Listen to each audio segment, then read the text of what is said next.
Apple হলো 300, মালটা হলো 280, আম হলো 70 আর 80, আঙ্কুর হলো 600, নাশপাতি হলো 350, আনার হলো 550, লিচু হলো 500 টাকা। এগুলো বড় লিচু। জামের দাম তো ভাই আমরা যখন কিনি পাইকারি আর কি সাধারণত মানে পরে আর কি 100-র উপরে পরে আর কি। তো আমাদের সব কিছু মানে নষ্ট সব কিছু মিলাই 150 টাকা 160 টাকা এরকম সেল করতে হয়। প্লাস মানে এভাবে আর কি অনেক সিন্ডিকেট চলতেছে জামের ভিতরে।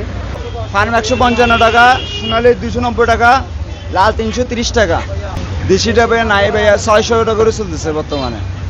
রুই মাছ 450 টাকা আর তেলাপিয়া 260, এগুলো 200 টাকা। মাল মাছ 220 টাকা, পাবদা মাছ 300 টাকা, রিসা মাছ 350, ইসা মাছ 600 টাকা 700 টাকা, আর তেলাপিয়াটা আবার 150 টাকা কেজি। বুঝছেন যেটা চিংড়ি মাছ 650 টাকা, এটা 750 টাকা। মোনালিসা হেভি ফ্লোর 15 পিস প্যাকেটের সাথে 8 পিসের একটি প্যাকেট একদম ফ্রি। বাগদা চিংড়ি 750, লইলে চিংড়ি হরিণা 750 টাকা, 700 টাকা ধরেন।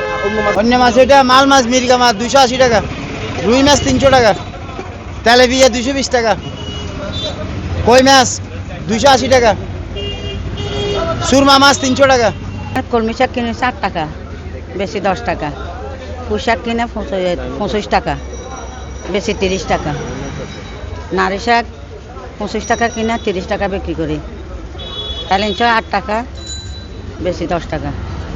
আপনার নারী শাক হলে 25 টাকা 30 টাকা পিস, কলমি 10 টাকা, এলঞ্চি 10 টাকা।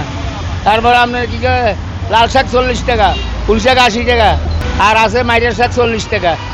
কি লাগবে? শসা হচ্ছে 60 টাকা, গোসল ফুল হচ্ছে 100 টাকা, বরগড়ে 100 টাকা, তারপরে লতিয়া 80 টাকা, শশিন্দা 70 টাকা, কাঁকরোল 100 টাকা, পেঁপে 60 টাকা, কাঁচামরিচ 120 টাকা, টমেটো 100 টাকা, পটল 60 টাকা, ভেন্ডি 80 টাকা, তারপরে তিতকল 120, চড়া 100 টাকা।